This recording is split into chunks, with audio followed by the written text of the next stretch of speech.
Welcome to this evening's full council meeting being held on the 23rd of July 2025. In the absence of Councillor Kennedy, who's currently in France, lucky man, I will be chairman for this meeting. But I would now like to hand over to Julia Galvin, the monitoring officer, to appoint our vice chairman for the purpose of this meeting only. Thank you, Julia. Thank you, Chair. Good evening, members. I'd like to please invite a proposer for Councillor Egerton to act as our vice chair tonight. Could I ask for a proposer, please? Thank you. I'm happy to propose Councillor Egerton. Thank you. And could I please ask for a seconder? Thank you, Councillor Bashir. Thank you. And could I please ask members to please vote for Councillor Egerton to act as our vice chair tonight?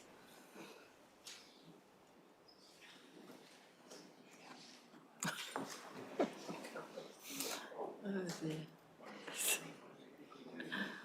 I'm sure it's Mr. Chapman.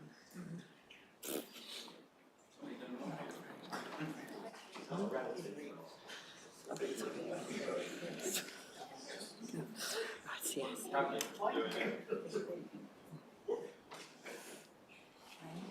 Okay. 39.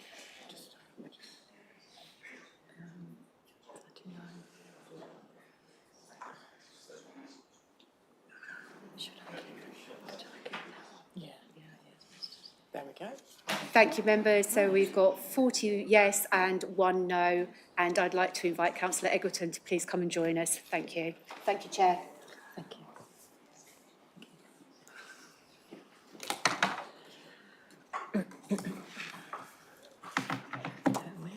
When you're ready.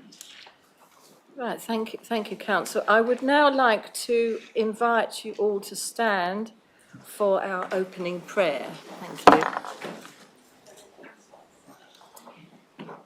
O Lord, grant us courage to strive for what is right and good, courtesy to listen to those of different opinion, strengthen us through difficulties and pressures, and guide us in our deliberations so that we may act in the interests of all in our district to the glory of your holy name.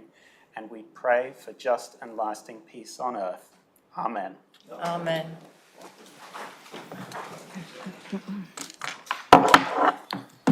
Thank you. Now move on to item number 2, which is to receive questions from members of the public pursuant to Council Procedure Rule None, and we have received none. So moving on to item number 3, to be agreed by general affirmation the minutes of the previous meeting held on the 26th of March 2025 and of the annual council held on the 14th of May 2025, and you'll find those on the report page number 5. And can I ask members to verbally agree on this, please? Agreed. Thank you, Council. Right. Item number 4, to receive declarations of interest from members in respect of any matter on the agenda. Are there any? No, so no, nothing there. Thank you very much. And item number 5, to consider any items that the chairman agrees to take as urgent business. I have nothing at the moment. Item number 6 is the chairman's announcements. As members may be aware, the chairman, Councillor Kennedy, has chosen to support Macmillan Cancer Support as his chosen charity during his term of office. More information will follow on this, but in the meantime, to find out more about the services that Macmillan Cancer Support offer and how you can support them with much needed fundraising, please do take a look at their website, which will give you further information. So thank you, Council. Right, and now we're moving on to item number 7, which is the review of members' allowances for 25-26. And you will find the recommendations for this on page 17 of the report. Before looking at that, I'd like to welcome Paul Goldfinch to the Chamber as chairman of the remuneration panel and to thank the panel for their work. And I invite Paul to introduce the panel's report, if you're happy to do so. Thank you. Thank you, Chair, and thanks for inviting me. I am representing this evening one of three people chosen at random, it seems, to undertake this review, and it was a great pleasure to do so. We were up against time pressures, as people always are when they're producing reports, and in fact you will see that this was due to be seen at your last council meeting, so hence the dating of May. The irony for me was pretty well the day after we finished it, the Reform Party managed to take over Kent and introduced a reduction of 5% of all allowances. So I said to the other two, we've clearly missed a trick there. But I'm assuming that you've read it and it needs no more explanation from me. But I'm happy to respond to any questions, Chair. Thank you. Thank you. Right, I would like to now look at the proposer, please, for these recommendations. I'm looking at Councillor Eggleston. Thank you. Yes, thank you, Chairman. Before I make some remarks, and it's been tabled for members, I wish to alter the recommendations using Council Constitutional Procedure Rule 13.7 with the Council's consent. It's a minor change to the recommendations, which is to not increase the special responsibility allowances, but for those to remain at the current rate. So if I could have the Council's consent for that, I know my seconder has approved it. If we could agree without discussion, it will then become the substantive motion for us to consider. Right. Yes, could we have a seconder for that? Councillor Hicks is the seconder on the paper. Chairman, I'd like to endorse your thanks to the Independent Remuneration Panel. I know you work under great pressure from us, and you take good advice and soundings to come up with your recommendations. Of course, it's for us as a council to decide whether it is appropriate or not to agree all of your recommendations. I don't think it's appropriate for Cabinet in moving this to mandate to members of the council whether they should take a modest increase in the members' allowance, the basic allowance, which is proposed to go up by 3.4%. But we happen to feel that at this time it wouldn't be appropriate for the special responsibility allowances to increase because compared to some of our peer group districts, our allowances are already in line with those. I know that the savings involved are modest, but I do think it sends a signal to our community that we don't just increase allowances for the sake of it, and so I'm inviting members to support the altered recommendation. Thank you. Thank you, thank you. Our seconder, Councillor Hicks, would you like to say something on please, Chairman. Yes, I commend the report of the remuneration panel, thanking them for their work, and noting it's especially important that the basic level of allowance is set at a reasonable rate to allow members to be able to fulfil their responsibilities as councillors without financial loss, and to ensure that income is not a factor in determining whether to be able to serve as a councillor. At the same time, I'm acutely aware of the broader economic pressures and the financial uncertainty facing the council. By choosing not to increase the special responsibility allowances, we are demonstrating our commitment to fiscal restraint and acknowledging that we too must make savings where possible. I therefore second the proposal. Thank you very much, Councillor Hicks. Right, now I open this question up to the floor. So if you have some questions. on this matter? Doesn't look like we have any questions. Right. Oh, yeah, Councillor Chris Phillips. Oh, Councillor Chris Phillips. Thank you, Chair. Must admit I'm fairly agnostic about the proposal, one way or the other, but I just wondered if the leader had considered the possibility that next year, if they produced a report, there would be, because of the factors they use, the 1.25 factor of the chairman's of planning over the basic allowance, that we could be in a situation they'll be recommending a more substantial and slightly more embarrassing allowance for the special allowances next year. Right. Councillor Eggleton, would you like to respond? Thank you, Chairman. I think our practice is to renew allowances every 2 years. We increased allowances in 2023, and they set them to a level which was appropriate and more than comparable with our peers.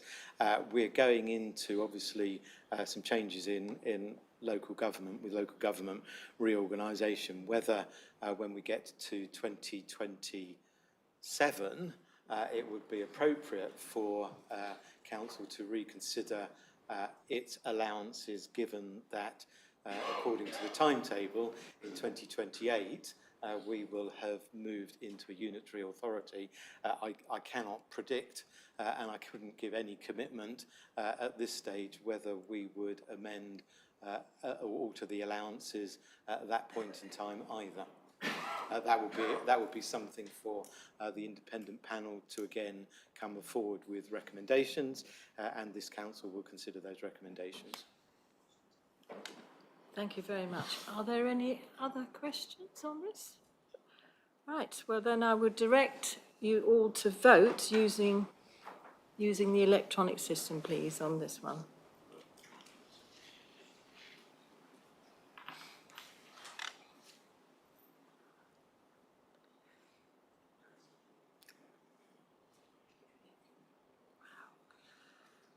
Okay, so I don't know, there's still somebody to vote.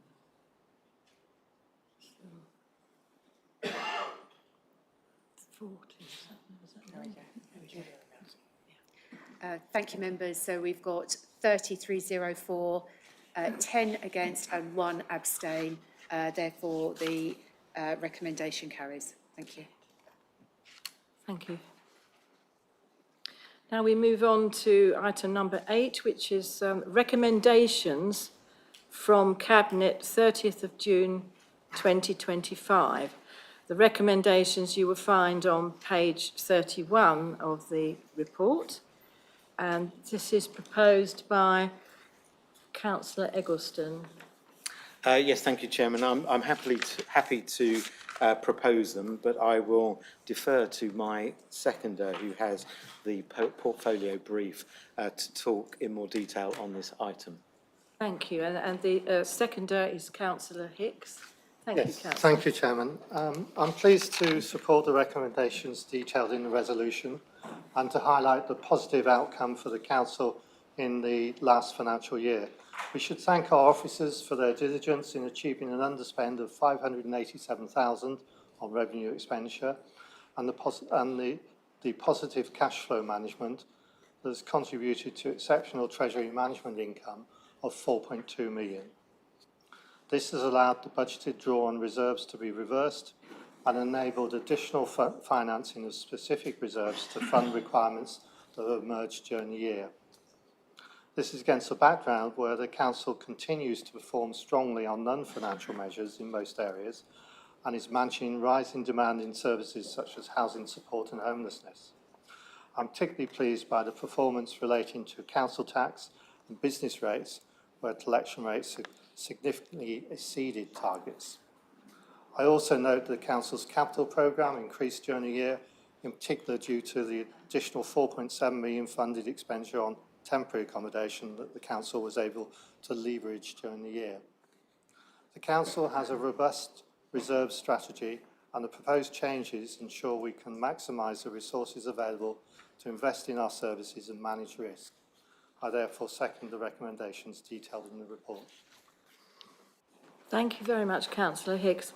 I now open this up to the floor and invite any comments or questions on this recommendation. Do we have any? Does it look like? No. No? Well, we don't have any, so I would direct you all to vote, please, for this one on the electronic system.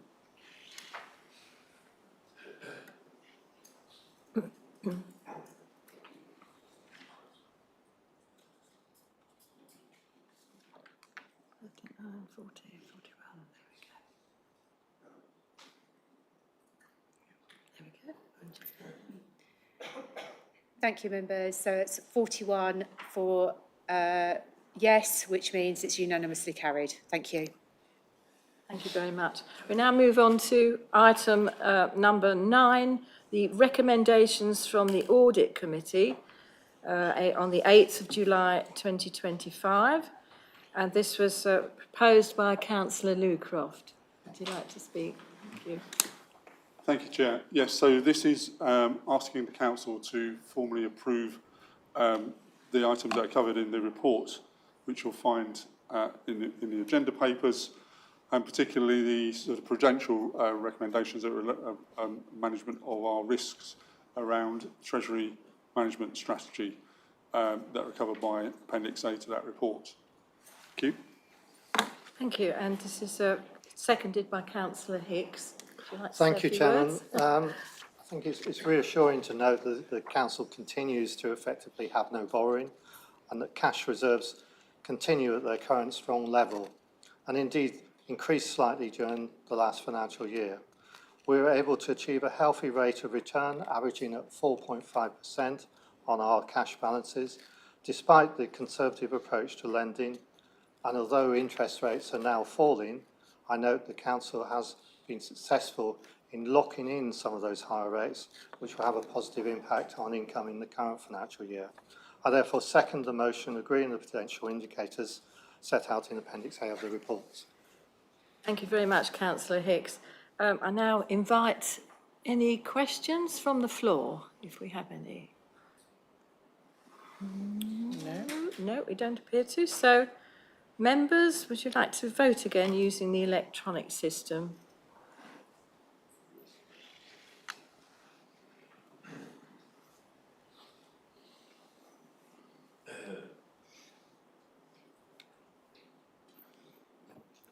Thank you, members. That's carried unanimously. Thank you, Chair.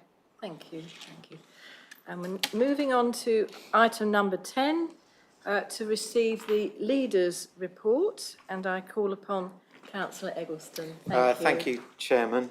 So first of all, for those who have missed the planning briefings or not picked it up on MIS, and for the benefit of the public record, on the 14th of July, I gave delegated authority to the Assistant Director for Planning and Sustainable Economy to revoke the 2018 Development Infrastructure and Contributions SPD that was adopted in July 2018 relating to the 2018 adopted district plan.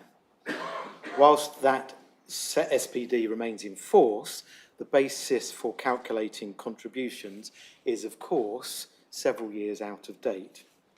The current draft district plan, which remains in examination, contains at Appendix 5 a revised basis for calculating infrastructure contributions, which reflects up-to-date costings.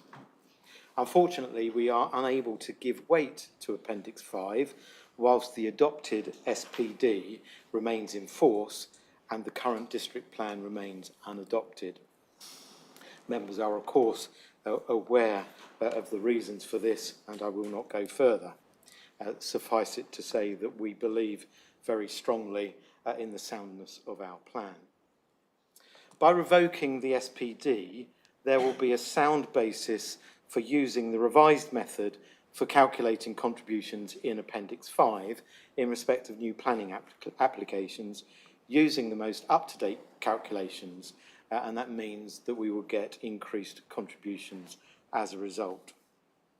As regards the district plan as a whole, officers are working on an interim policy statement that would contain the Appendix 5, as well as a range of policy support that we will reference in that interim statement to help guide us through this current situation and guide the consideration of the Planning Committee and the District Planning Committee. On devolution, the leaders of the authorities across West Sussex, East Sussex and Brighton were notified by Minister Jim McMahon on the 17th of July that the proposals for the Sussex and Brighton Combined County Authority have been accepted. Legislation will be laid before Parliament to establish the authority in early 2026, with the mayoral election taking place in May 2026. Mayoral elections held in 2026 will take place under the first past the post FPTP voting system, as is currently the law. The recently tabled English Devolution and Community Empowerment Bill would move future mayoral and Police and Crime Commissioner elections to the supplementary vote system, which was in place prior to 2023. Subject to parliamentary approval, this will be relevant for the proposed 2027 mayoral elections onwards. It would mean this would only apply to Sussex and Brighton for the election following 2026. Whilst there is some scepticism about combined authorities and their structure of governance, it is worth noting the financial and other benefits they bring. A 30-year financial settlement provides a considerable degree of certainty over regional public investment. It also provides a clear incentive for additional private investment to the region. The combined authority also has a range of other powers which can be used to integrate essential public services. And then finally, on local government reorganisation, there was another meeting today, but the leaders across West Sussex continue to make progress on the proposals for the creation of unitary authorities. As a group of leaders, we have worked very well, and it is a testimony to the collaboration we have shown that, unlike most other authorities, we are still at the table talking to each other. As members will be aware, there are two options that have gone out to public engagement: a single unitary on the boundaries of West Sussex and two unitary authorities split broadly east and west, with a debate around whether Ada should be in the eastern or western unitary. I encourage members to take part in the engagement exercise on these two options, and we were informed today that there have been already over 3,000 responses in the first week. The level of public engagement, therefore, seems good. The leaders met today to continue the work on the business case for each option, scrutinising in particular disaggregation and aggregation costs and benefits. The work to develop a business case for LGR within the criteria set by government is very complex, and I appreciate the collaborative and tolerant way both officers and leaders have worked together to identify options that should serve the communities of West Sussex, even if we may have different perspectives on the outcome at this time. Thank you. I'm happy to take some questions. Thank you very much, Councillor Eggleston. Yes, we have Councillor Gary Marsh. Thank you, Madam Chairman. I'd like to thank the leader for consulting with me regarding the abolition of your first announcement. It's a very, very sensible step, and I think our group support your actions on this one. Thank you. Thank you. Thank you. Do we have any? Thank you. Are there any other questions for Councillor Eggleston? Councillor Rees. Councillor Rees. Thank you. I always get this one wrong. Sorry.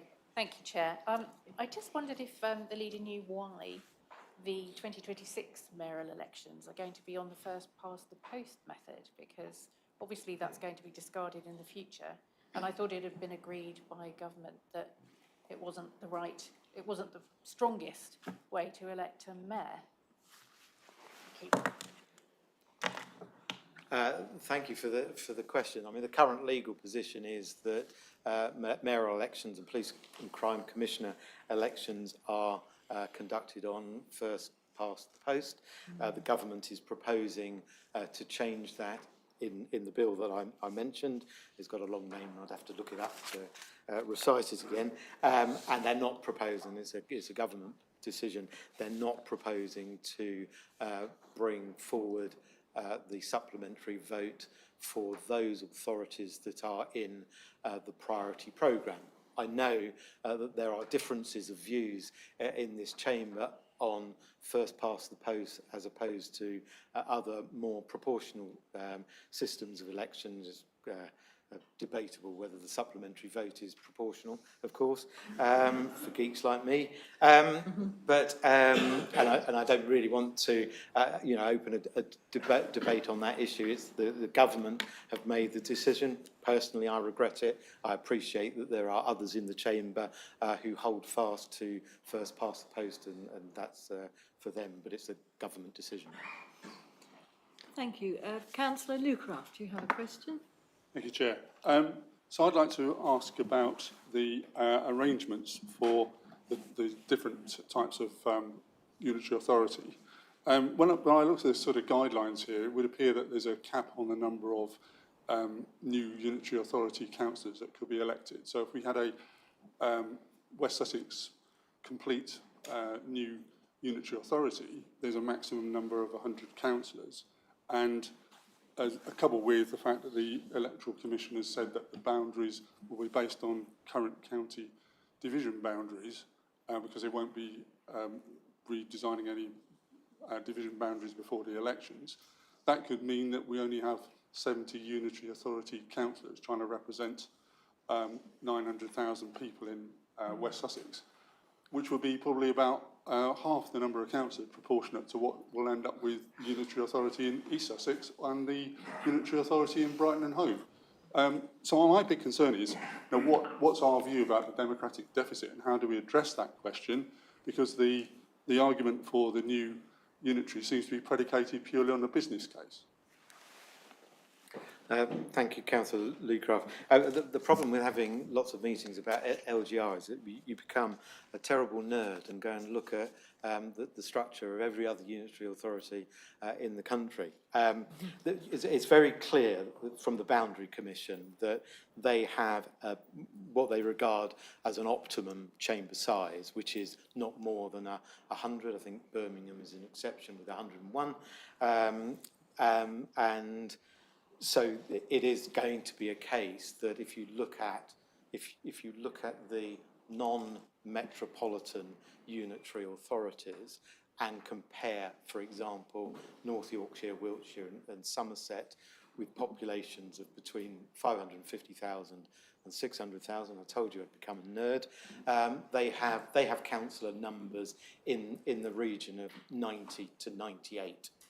So I'm speculating now, and I know it's unwise often to speculate, but I'd be speculating that if you had a unitary authority on the West Sussex county boundaries alone, then in all probability you would end up with a chamber in the 90s, and it's a judgment whether for a single unitary of that geographic size with the way that population is distributed, whether that leads to a democratic deficit.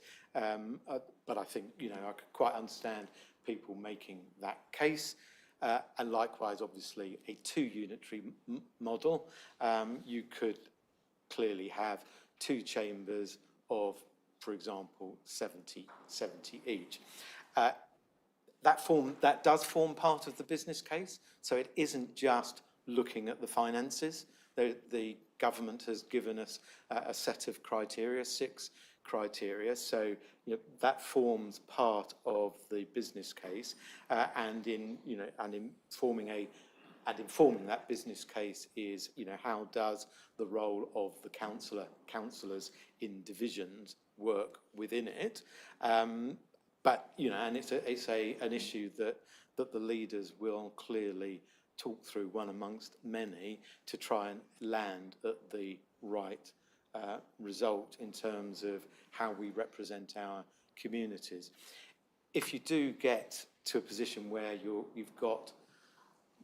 take a single unitary from 70 to 98, then clearly that part of the work that the Boundary Commission will do is where they put effectively two-member divisions, and they're likely to be concentrated in those more urban areas with higher concentrations of populations. Thank you. Councillor Whitaker, you have a question? Thanks, Chair. Yeah, can I ask the leader if this council has any plans between now and I think the deadline date of the 26th of September for the final submission of the business cases to increase communications and consult with the 24 parishes in this district? Thank you. Thank you, Councillor Whitaker, for your question. Yes, there is a programme of stakeholder engagement which will include the town and parish councils. Thank you. And will that be published in the immediate future, that programme? Yes. So that I haven't got the date in my head, but it will be published, and officers will reach out to the towns and parishes to engage in conversations with them. Thank you. If I could just help there, the date is already known to the parishes, it's set up. Okay. Thank you. Thank you. Thank you. If there are no further questions for the leaders' report, we'll move on to item number 11, which are the report from Cabinet members, including questions pursuant to Council Procedure Rule 10.1. And I would first call upon our Deputy Leader, Councillor Hobbs. Thank you.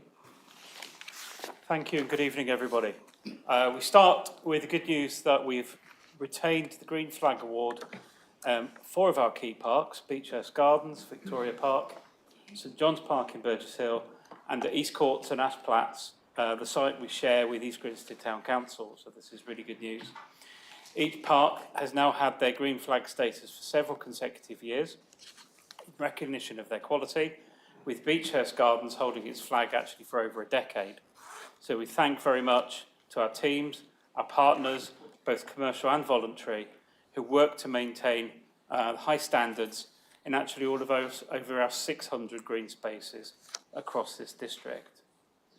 I was actually pleased to visit East Court and Ash Platts on Monday for the 6-monthly steering group meeting, and I was heartened to hear that an agreement has now been reached to allow the popular park run to continue there. I was also able to see firsthand the new boardwalk that's been installed, and I took the opportunity to see the start of the works at Mount Noddy, one of our master plan sites, which is being followed by Hemsley's Meadow in Peace Pottage in August, and Victoria Park in Haywards Heath, which will start work in September. Obviously, with the hosepipe ban in place across our district, maintenance of our green spaces will be more difficult. Thankfully, this current weather that we're seeing with rain and sun is really good for seed growth, but unfortunately seeding pitches and is going to have to need to be timed with the weather as opposed to specifically when there is a need that we can be looking to water. A large piece of work that we've known about for a number of months and have been working towards for a number of years will land in November, which, although it sounds a long time away, is really only 14 weeks. And that's the commencement of 123 waste collection from every house and flat and residential property in the district. During August, this council will take delivery of our new vehicles, plus the 70-odd thousand food waste caddies and containers that will start to distribute to households through September and October, along with clear instructions which are based on our learnings from the trials that this council has run since 2022. We will be the first council in West Sussex to collect food waste from every single residential property in the district, so all eyes are on us for a successful rollout. And we thank very much to our multifunction team who are working across this council and our contractor Serco to ensure that this lands really well. A campaign is being delivered and developed to promote kindness and consideration towards our officers, particularly those in parking. The campaign seeks to highlight that our officers have lives beyond the district council and their uniform, and in the anticipation that it will make residents reconsider perhaps whether they abuse our team members, which unfortunately is all too regular. The campaign will run across all of our media channels from early autumn. And finally, I'm pleased to be able to report that from a property perspective, work at Hickman's Lane Pavilion will complete during August, delayed slightly because of some foundation issues. The delayed work at Woodside Pavilion, which was due to start and then it unfortunately had to be re-tendered, will commence next week. The refurbishment of Annandale temporary accommodation will complete during September, and the sale of Hammonds Ridge and Swanmead properties are expected to complete during August. Thank you. Thank you very much, Councillor Hobbs. Do we have any questions on the floor for Councillor Hobbs? Thank you. I call upon Councillor Marsh. Thank you. Thank you, Madam Chairman. Again, Councillor Hobbs, I've stood in this chamber and I've asked the same question before. I'm going to ask it again. At what point are you going to get the B2 306 cleaned from junction 10A through my village all the way to Cookfield? I've asked you once, I've asked you twice, this is the third time I've actually asked you. I am getting flack from my residents because nothing is ever done. Now, when I was your portfolio holder, I managed to get it done. When my colleague next to me was the portfolio holder, it was managed to be done. For some reason, you just can't get it done. Please get it done. Thank you. Councillor Hobbs, would you like to respond? I would like to respond if there were actually a question in there, but it seemed to be more of a statement. So, sorry, I think I'm talking, so I think there's a protocol and a process. I will speak to the officers and ask them for an update on your request. Right. I call upon Councillor Ziedler. Yes, hello. Mr Hobbs, on the 10th of March, there was a Cabinet decision to implement parking charges in the large villages. At the time, a number of the parishes felt there hadn't been considerable consultation with them, and I know the local parishes didn't feel their concerns had been addressed, particularly in areas such as Hurstpier Point, where an absence of alternative parking meant that although they weren't fundamentally objecting to charges themselves, the implementation of charges and how they were managed would have a significant impact on many of the people who relied on that and who worked in the villages, both in the health centre and in the high street. And effectively, the implementation in parking charges came to be seen in some ways as a tax on jobs.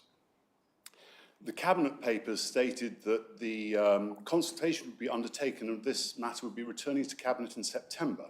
And separately, the parishes were informed that there would be a consultation that would be happening over the summer, which is obviously well commenced. This is a very sensitive issue and one that's quite complex. And so I would like to know, when is that consultation being launched?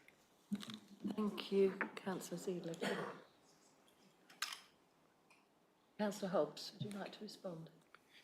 Thank you for your question. Although it's not current business, I will address your question. The policy papers are being prepared by the council officers, and they will be coming to us in September, from which we will then launch the consultation as to which will be employed in which car parks. So the process is running a lot slower than was originally planned, but we are still planning to bring this forward at the September Cabinet meeting. Thank you, Councillor Hobbs. Councillor Ellis, would you like to ask your question?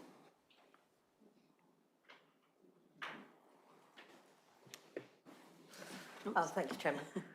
I just wondered if I could possibly ask you, Cabinet Member, congratulations to all the people who worked so hard to get our green flags, and especially our contractors, who I know are working really busy with the community and making opportunities for them to be able to be part of the green outdoors. But I would just like, this evening we talked about Beechhurst Gardens, and we all celebrated the history of the wonderful train down there and all the other sites there. But I think Beechhurst, really, we don't celebrate what it is as a garden sometimes because people think it's the home of the harvester. So I would like to know if you could ask, obviously not this evening, but if you could ask if we could look for a green heritage site for Beechhurst Gardens, because it was left to us as trustees, and there's a wealth of history behind that site. And I don't think it's really celebrated as much as we could do, and especially all the things we have on there. So it'd be something for the future, if I could possibly ask, because I think we've done amazing with our green flags, but I think we could do some more as well. Thank you. Thank you, Councillor Ellis. Thank you for your question, and I will raise it with the officers for you. Councillor Bennett. Thank you, Chairman. I wanted to congratulate the council and everybody involved in securing those green flags for all the parks that Councillor Hobbs listed. And in particular, picking up on Councillor Ellis's point about Beechhurst Gardens, I was there on Sunday afternoon for the Parkinson's local picnic and sing-along, and it was a really lovely afternoon. But I was wondering, Councillor Hobbs, if you could pass on their comments congratulating Sam from the Glendale team for helping them prepare the Parkinson's garden at Beechhurst and making it ready for a really successful afternoon. Thank you for your positive question there, and yes, of course, I'd be happy to pass that on. Thank you. Can I call upon Councillor Margaret Belsey to speak, please? Thank you, Chairman. I visited Mount Noddy playground a couple of weeks ago, and the tennis courts were unlocked, and there were vandals just smashing balls into the nets. So I was concerned it wasn't locked. But then I visited the clubhouse, which is also an area used by a play school. They have had cameras put in there, but there is still continued vandalism within the clubhouse. I just wondered if you could look into it for me and provide me with an update on what is being done to address the situation that continues, despite the cameras to be there, which is really sad because we've done spending a lot of money on it, and it would be nice to be able to say that vandalism is being reduced if it is not absolutely done. Thank you very much. Thank you. Thank you, Councillor Belsey, for your question. And I will ask the officers to prepare a report, and I'll let you know what our plans are. Thank you. Thank you. And I call upon Councillor John Belsey to speak. Thank you. Thank you, Chairman. Very pleased to hear the news about the 123 being rolled out over the district. I know that's something I'm sure everyone in the chamber welcomes. Even the most sceptical people in my own ward in Ashurst Wood, who were pretty scathing before the trial, have proved to be converted and preach about it to others. So looking forward to that. But if I may, I'd just like to pick up on the comments. It's lovely about the green flags and the green spaces. And I'd like to thank, in particular, Councillor Mrs Mockford and others from our community about the, I just feel it's appropriate just to raise the Moat Pond incident earlier this month. Social media was horrified in East Grinstead, and community was horrified about the number of fish that died and seemingly a very slow response to it. I'm very familiar with it because it's happened before, and I was a cabinet member spending a lot of time down in Moat Pond, and as a result of that we took a decision to destock the fish, and it's proven impossible to catch all the fish, and as a result the fish have rebred and we're in the same situation as before. And I know it's sort of in a way amusing but frustrating that we couldn't catch all the fish, but it shows that actually by not being able to do that, I just wonder whether you feel that our pond management plan is fit for purpose currently for Moat Pond, and whether you feel that we're actually following the pond management plan and whether you've checked up on that since. And given we can't remove the fish, do you agree that it's now time that we actually have an aerator in the pond in the same way that we do in Linfield and other ponds across the district? And again, I'd like to thank all the community that took their time, cared so much, and went and helped to try to do what they could in a very appalling situation. Thank you. Thank you, Councillor Belsey. Thank you, Councillor Belsey, for your question. I'm not an expert in pond management, but I will be reviewing with the officers our pond management policies. I know our most senior officer, Simon Hughes, has been to the site today, and we are forming ideas of a new plan of how we might be able to manage that site specifically. So more to come on that, but I will make sure that I'm more abreast of our pond management policies and whether an aerator, as you described, is the answer for this particular pond. Thank you. I'll just call upon Councillor Henwood. This will be our last question on this. I was rather disturbed to hear about the tennis courts at Mount Noddy. Are they Mid-Sussex District Council courts? And if so, surely they should be booked online via, so only the client actually has the magic number to get into the court. So I wondered why, that's two questions. Are they Mid-Sussex District Council? And are they not therefore booked via online and you can't access them unless you have your magic number? Thank you. Thank you for your question. Yes, they are Mid-Sussex District Council site, and I believe they are accessed by way of the PIN process. But as was identified by Councillor Belsey, they have been vandalised, and therefore that's how the site had been accessed in a previous question. So, and as I offered that I will ask the officers to prepare a report as to how this will be managed in the future. Thank you, Councillor Hobbs. I would now like to move on to Cabinet Member for Finance, Revenues and Benefits, Councillor Hicks, who will submit his report. Thank you. Thank you, Fiona. As the Council begins the budget setting process for next year, it continues to face significant uncertainty on future funding. In particular, the final consultation for the Fair Funding Review, which confirms the government's intention next year to redistribute local authority funding in terms of council rates in a way that would be detrimental to Mid-Sussex. The proposed reforms would significantly reduce the proportion of business rates income that the council is permitted to retain, posing a direct threat to our financial sustainability. Whilst there are some constructive elements in the proposals, such as the consolidation of grant funding and the promise of multi-year financial settlements, the overall impact is expected to be deeply negative for the council, and much of the detail remains opaque and is likely to do so until near the end of the year. The council is already grappling with an underlying structural deficit of 1.1 million for the coming year, and officers are, in terms of 26-27, and officers are focused on identifying measures to address this gap, including options for future efficiency savings, on modernising service delivery to ensure we are operating as effectively as possible. As in previous years, the budget process will include a cross-party working group with the aim of achieving consensus where possible and any changes required. There are also new government proposals to improve the administration of council tax, such as changing the default billing period from 10 months to 12 months, which are currently being consulted on. Residents already have the right to request this, and although there may be an impact on cash flow, the overall financial impact on the council is expected to be minimal.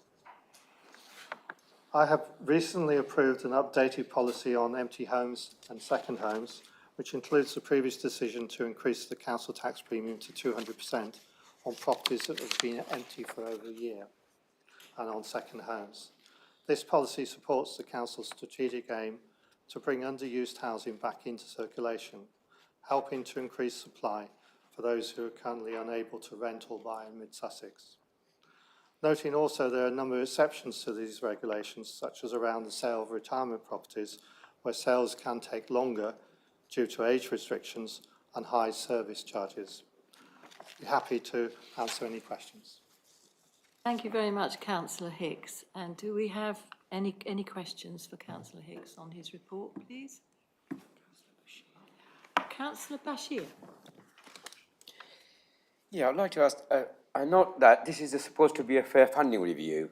However, will the Cabinet member be making the presentation to the Minister for Housing and Local Government that this review should allow local councils more control over local council tax rates more ability to determine local policies. Surely, if what the government is saying in its proposal to delegate more power to mayors and councils means anything, it must give councils the money to do the job. Thank you. Thank you, Councillor Bashir. Would you like to respond, Councillor Hicks? Thank you, Chairman. Yes, indeed, we know in terms of the restrictions that the government imposes on our funding regime, which the Fair Funding Review only touches some of those, such as in terms of consolidating some of the multiple of grant funding that takes so much officer time to submit proposals for. In terms of council tax and the 3% cap for this council on council tax increases, that means a significant burden in terms of when we've seen inflation exceed that over the last few years, and in terms of going forward, particularly with these changes to business rates where a significant portion of the existing income will be taken from us, then I would hope the government would see sense and allow us more freedom around how we set council tax rates. The officers are preparing a detailed response to the consultation, and that will be shared with members once it's been submitted. Thank you. Thank you very much, Councillor Hicks. Any more questions? Right. Now we're moving on to the Cabinet Member for Communities and Communications, Councillor Cook. Thank you. Thank you. It's been a busy time in the Comms Department with plans to improve communications with residents through our social media channels, as well as building on the online subscriptions to Mid Sussex Matters. The Comms team are preparing for the roll-out of simpler recycling in the summer, with coordinated messaging across social media, Mid Sussex Matters, the website, and bin hangers. As well as getting across the vital information about the changes, this campaign is also seen as an opportunity to develop audience numbers and increase engagement, as everyone's going to need to know this information and seek it out. Mid Sussex Matters now has 1,185 subscribers, with around a 40% email opening rate, which is apparently quite good for opening emails. Facebook has 19,000 subscribers, with the best performing post recently about the district plan reaching 31,000 accounts. All the platforms are growing month by month. Work is ongoing, in particular at the moment, to raise our profile on LinkedIn, to engage better with the business community. And a new email system will be a part of a further effort to increase the number of readers of Mid Sussex Matters. Turning to my communities side, I've been delighted to meet recently with the Citizens Advice Bureau and community people, a theme from both being that they are working hard to meet the ever-growing need for their services, but volunteers are proving a dwindling resource, and each organisation would welcome more support in that area. Citizens Advice advise that they are running free language classes in all 3 towns, focused around accessing services and filling out forms, as well as more social themes. The Mid Sussex Partnership Board are an invaluable resource that Mid Sussex should be proud of. I plan to inform and update you on their work next time. With their expertise in community safety, well-being and community development, Mid Sussex are well placed to play a key role in future unitary authority in this area. Grants. In this financial year, £55,000 has already been approved for projects to benefit residents from across the district, from a budget of £100,000, plus the money brought forward from previous years. I have a few detailed examples to show the range of awards granted and the geographical distribution. These are from last month. For example, the Arise Counselling Service were awarded £5,000 to provide affordable mental health support to people living in East Grinstead and the surrounding area. Befriended is a charity working with local organisations with a vision to end loneliness and isolation amongst older people living in mid-Sussex. They were awarded £5,000 to launch an additional monthly tea party specifically for older residents living in the area around St Andrew's Church, Burgess Hill. Crew's bereavement support were awarded £4,954 to provide free bereavement counselling to residents across mid-Sussex. And for Haywards Heath Town District Girl Guides, who offer a safe space for girls and young women from the ages of 4 to 18 to make friends and learn new skills for the future. The guides have been awarded £4,110 to fund an awards event, a 35th anniversary event, an outing, and to enable the guides group's attendance at the West Sussex International Jamboree, all without financial cost being a restricting factor to the girls and their families. And finally, once again this year we are holding play day events across the district and across the summer in towns and villages, starting with Victoria Park on Tuesday next week. Do go along if you haven't been to one of these events and you have a spare moment. Thank you. Thank you very much, Councillor Cook. Now, do we have any questions? Yeah. Councillor Marsh. Thank you, Madam Chairman. I welcome the announcement of the play days, and I'm pleased to see that my ward's actually been included this time. So the residents of Ardenley are very happy, not so the other two villages, but so before this council disappears forever, can I make a plea that the other two villages get to see it at least next year and the following year? That's Turners Hill and Bolcombe, please. That would be greatly appreciated. Now, can I just ask you to read your, how many subscribers have done Mid-Sussex Matters, please? It's 1,000 and, yeah, 1,185. You know, when we were in power, we had 67,000 people got to see it. And I think it shows that this is not working. What you're doing is just definitely not working. You ought to consider going back to paper. Thank you. Thank you, Councillor Marsh. Are there any further questions for Councillor Cook? I can just ask. Yeah, please do. You'll note that Linfield doesn't have a play days either. There's not enough money to do every village, but I'll take note of your villages. I mean, I think the answer with Linfield is it's pretty close to Haywards Heath, and your villages are pretty close to Ardingly, so hopefully they can share and we can share them out next time in different places. And Mid-Sussex Matters, you can't say that 67,000 people read it. And we've got our other channels that we're working on, and also we've got the information given in the Village Life and RH16 or RH17 magazines as well. So there's different ways of disseminating the information. Thank you. Thank you very much, Councillor Cook. Now, I'd like to move on to Cabinet Member for Sustainable Economy and Housing, Councillor Gibson. Thank you. Thank you, Councillor Hobbs. Good evening, councillors. Let me start with the good news on, there's been a lot happened since I last stood up here, which I think was March, wasn't it? In June, we got a very good result in the climate action scorecards for 2025. We're up 19% on what we achieved in 2023 to 52%.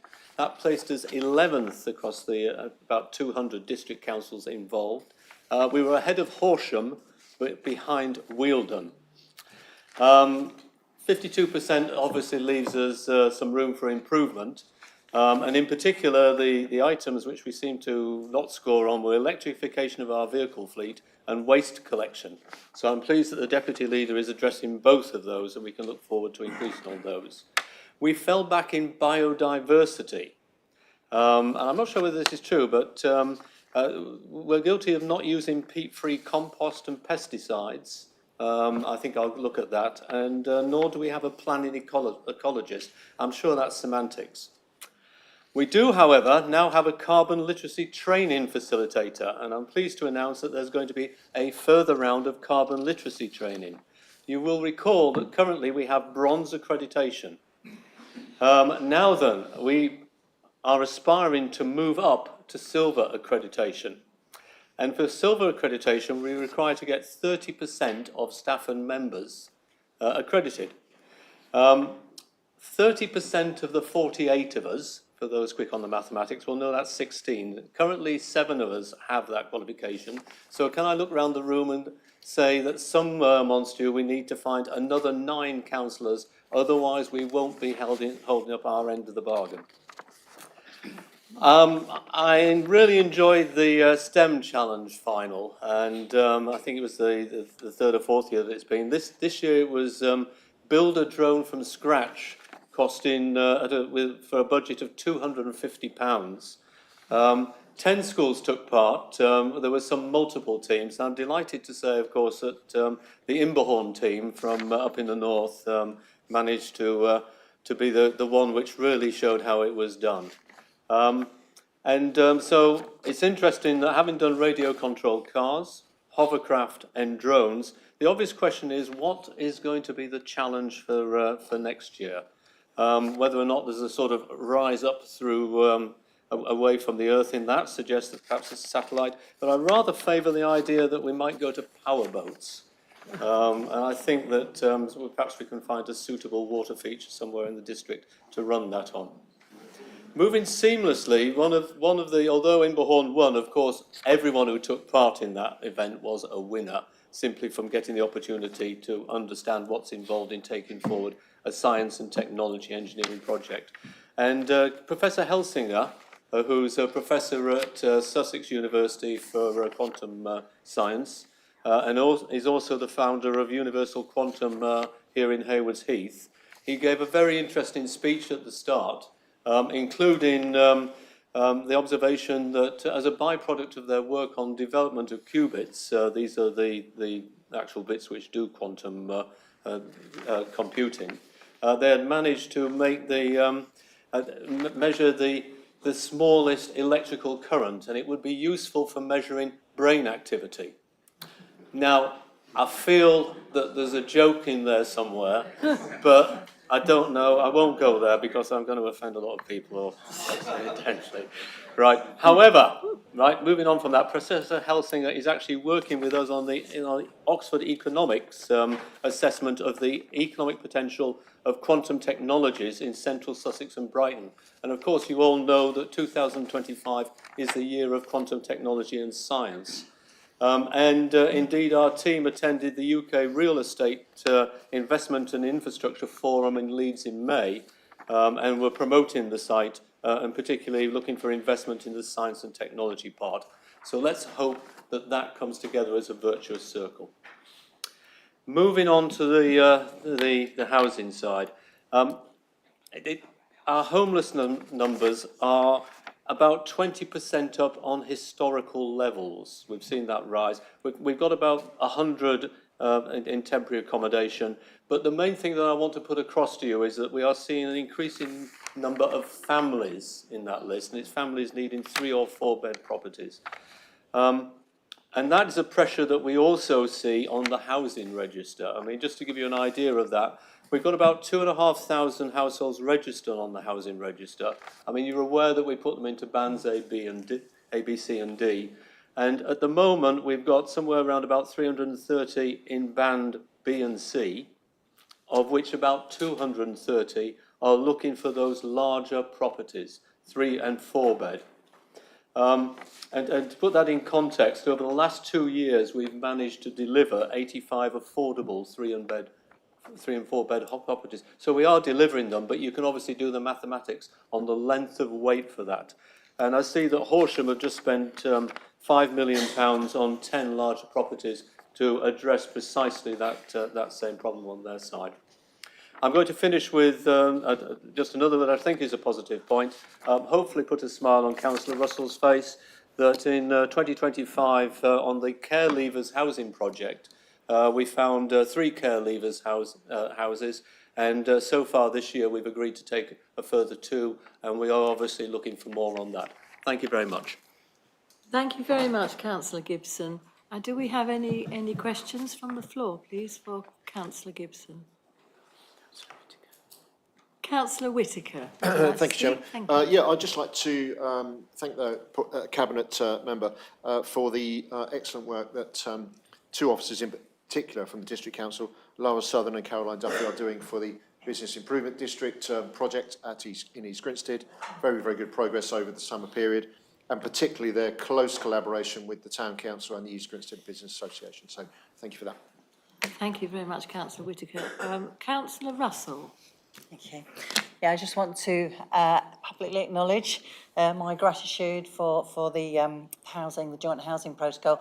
I think we're in discussions actually with district councils about supported housing as well, and I'm rather hopeful. Yeah, I can see Simon Hughes nodding there. I'm really that will be amazing. So just thank you for your support on that as well. Thank you, Councillor Russell. If there are no further questions, we will move on to our final item, number 12. And it is questions from members pursuant to Council Procedure Rule 10.2. And I have received none.